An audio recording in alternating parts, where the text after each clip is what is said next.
Et bien salut tout le monde, comment ça va? Parce que moi ça va super bien. Et aujourd'hui on se trouve sur une vidéo de Clash of Clans sur comment avoir un village bien défendu, comment bien défendre son hôtel de ville entre guillemets et ses ressources.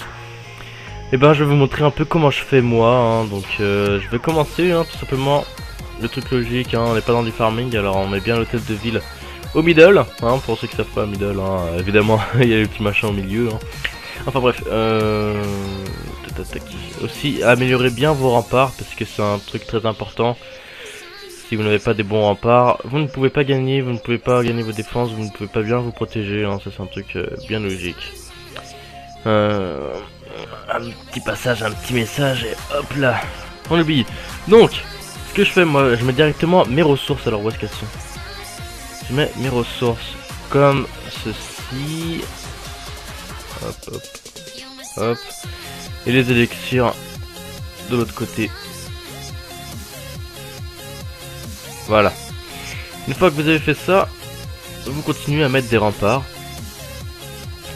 autour afin d'y protéger.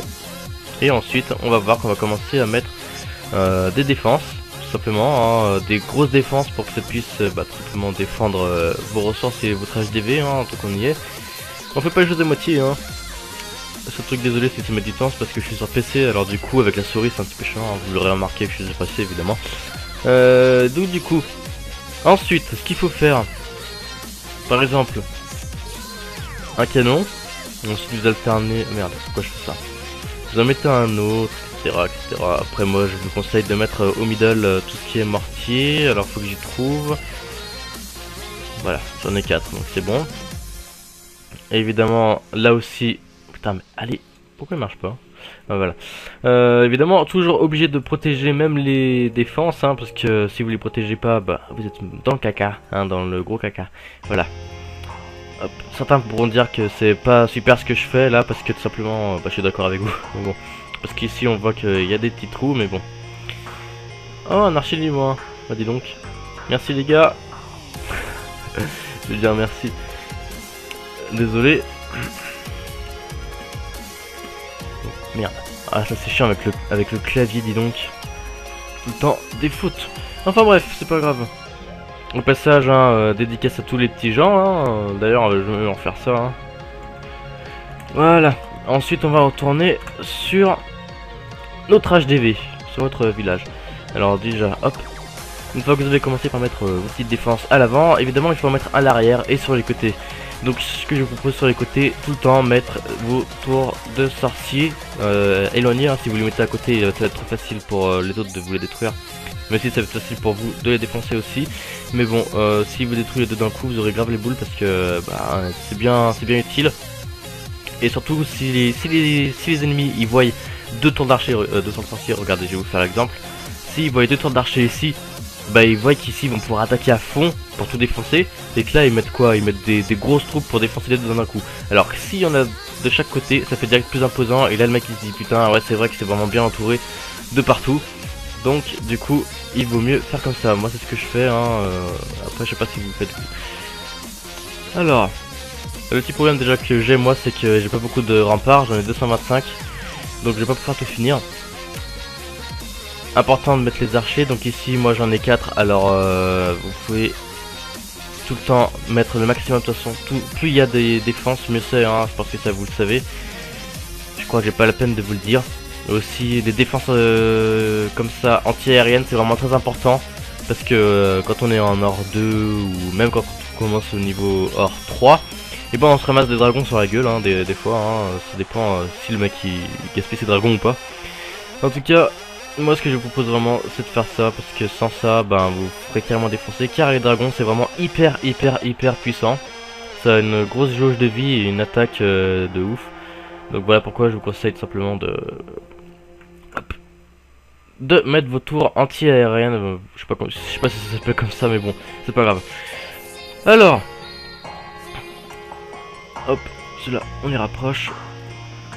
C'est pour ça aussi qu'il faut bien améliorer vos remparts, parce que moi là du coup je vais me ramener avec de l'or. Alors, niveau physique déjà c'est dommage, ça gâche tout si je mets de l'or, mais bon c'est tout ce que je peux mettre. Donc c'est pas grave, de toute façon j'ai tous les améliorés. Hop, hop, hop, voilà.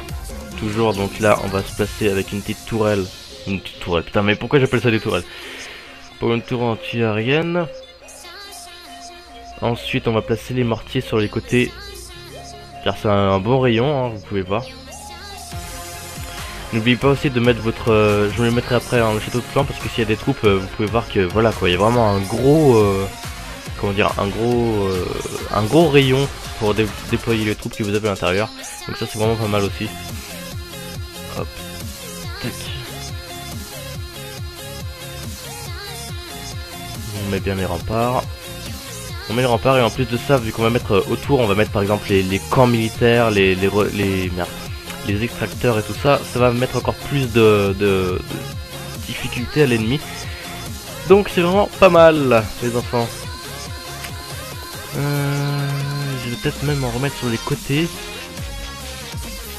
Lui je le vois bien par là. Voilà, parce que vu que lui il est niveau 2 mon temps sorcier, ben, il aura plus de mal. Si je le mets une tour d'archer pourrie. Hop. Voilà, un petit canon par ici.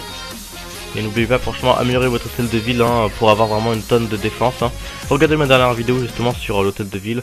Ça va vous aider à savoir quel hôtel de ville il faut. Enfin même si vous savez que c'est le maximum qu'il faut. Mais bon, comment bien optimiser. Sachant que si vous améliorez pas tout au max et que vous commencez à passer vos HDV à fond, les maxer, bah ça sert à rien, vous allez vous faire défoncer. Enfin bref, je vous laisserai regarder la vidéo. Pour ceux qui ne l'ont pas vu. Tac. Hop là. Ok, alors déjà là, rien que là on peut voir que ça a de la gueule, déjà on voit que c'est bien défendu. Sachant qu'après j'ai tous les ballons, toutes les bombes et tout ça. Alors je vais me grouiller à finir avec tout ce qui est surplus, hein, mortier, tour anti-aérienne et tout le petit bazar. Ah là là, désolé si ça bug un petit peu avec la souris parce que je sais pas, je crois qu'elle a presque plus de piles. Il va falloir que je la change. Enfin bref. N'oubliez pas donc ce que je vous ai dit aussi, si vous avez des rois barbares hein, et reines archers, bah déjà si vous avez une reine archer je pense pas que vous devez regarder cette vidéo. Enfin bref. Le roi barbare, toujours le mettre, bah moi je le mets à l'extérieur, hein, même s'il se détruit c'est pas grave, de toute façon moi j'ai le temps. Après vous si vous avez pas le temps, bah mettez-le pas. De toute façon avec la technique que je vais faire, hein, vous pouvez le mettre sans vraiment craindre quelque chose. Puisqu'avec le château de clan, s'il est rempli, ça va le défendre. Et vu que lui va se défendre aussi, ça va être génial. Puisqu'il y a en plus les mortiers, les archers, vraiment les mortiers de partout, tout ça.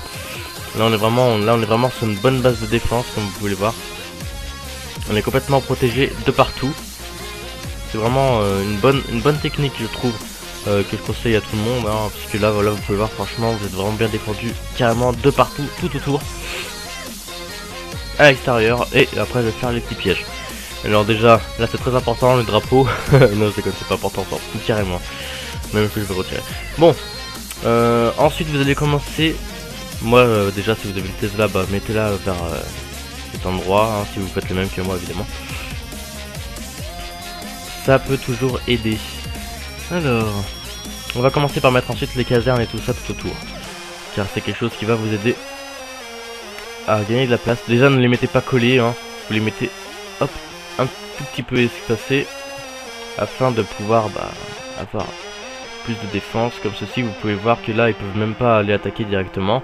Donc ça c'est vraiment un bon point, hein. Surtout avec les casernes noires, ça vous rajoute quelque chose. C'est pas mal. Je viens de me rendre compte que j'ai oublié quelque chose. Pardon, mon réservoir d'élixir noir, bah oui, parce que c'est vraiment très important. Pour ceux qui ont un réservoir d'élixir noir, hein, vous pouvez, si vous savez que vous avez, comme moi, je sais que je peux avoir de l'élixir tant que je veux, avec les attaques hors 2, et bah je peux le sortir, et je vais même essayer de le mettre à l'abri.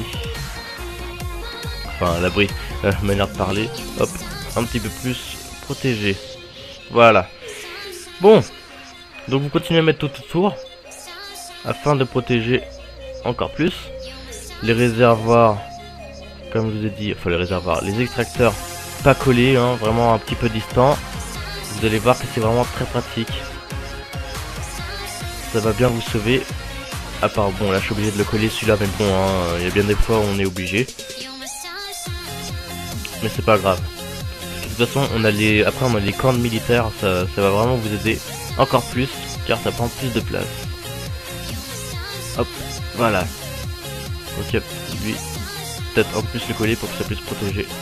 Voilà, parfait.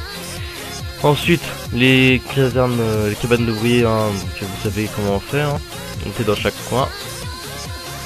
Pour ceux qui savent pas, pourquoi, bah parce que tout simplement les ennemis ils vont perdre du temps à aller là, ensuite à faire tout ça, hein. Je dis ça pour les débutants, hein, évidemment.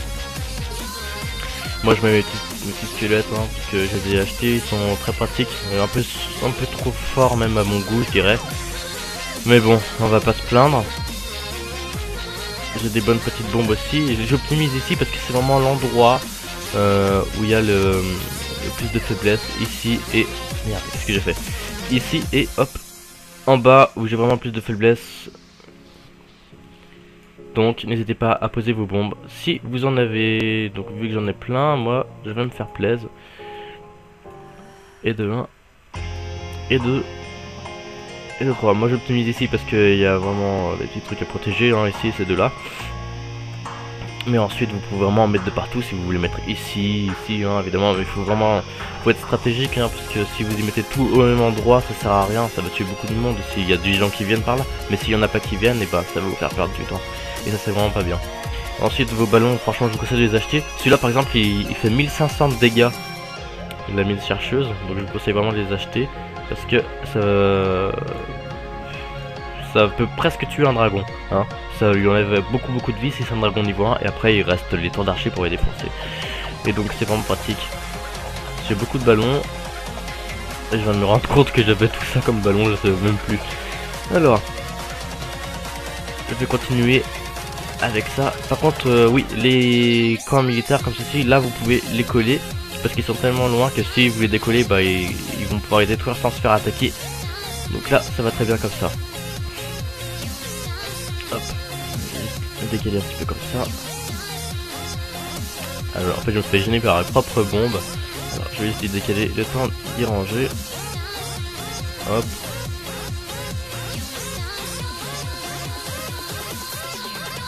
Voilà. Avec une bombe ici. Une bombe là. Et là. Enfin bref, après vous pouvez finir avec votre petit drapeau si vous le voulez, hein. Moi je le fais parce que j'adore. J'adore. Et un petit rempart qui va juste mettre un peu plus de difficulté. Je sais pas trop quoi en faire, mais vu qu'on voit qu'il fait un peu de place, bah... Ce qui fait que là, les ennemis quand ils vont être déployés, au lieu d'aller tout droit à détruire ça, ils vont soit partir par là, donc se bouffer les pièges, ou soit partir par ici et se bouffer les bombes et les pièges. Voilà, donc là on voit que j'ai un bon petit village. Je vous conseille de faire de même, hein, si vous voulez vraiment bien vous défendre. Moi je vais le garder comme ça, je vais le coller quelque part là-dessus et je vais le définir comme actif. Voilà, j'espère que ce tuto vous a plu, j'espère que vous aimez bien ce village et qu'il va bien vous protéger. En tout cas moi je pense que ça peut être plutôt pas mal. À part évidemment si vous êtes un champion, de toute façon champion vous n'aurez pas tout ça, parce que enfin vous aurez plus, hein, évidemment. Enfin bref, j'espère que ça va vous aider pour ceux qui savaient pas trop comment faire. J'espère que ça va que vous avez aimé. Enfin bref, si c'est le cas, n'hésitez pas à commenter, à liker et à vous abonner, hein, et aussi à rejoindre mon clan. Comme pas mal de gens rejoignent mon clan, je vais vous montrer. Voilà, alors on est 43, hein, recrute level 25 minimum. Et 800 trophées requis. Voilà, donc révolution, etc. Plus de 12 000 trophées, attention, hein. Voilà les gens, allez, je vous laisse vous abonner pour plus de vidéos sur Clash of Clans et même sur du Call of. Allez, bye bye tout le monde.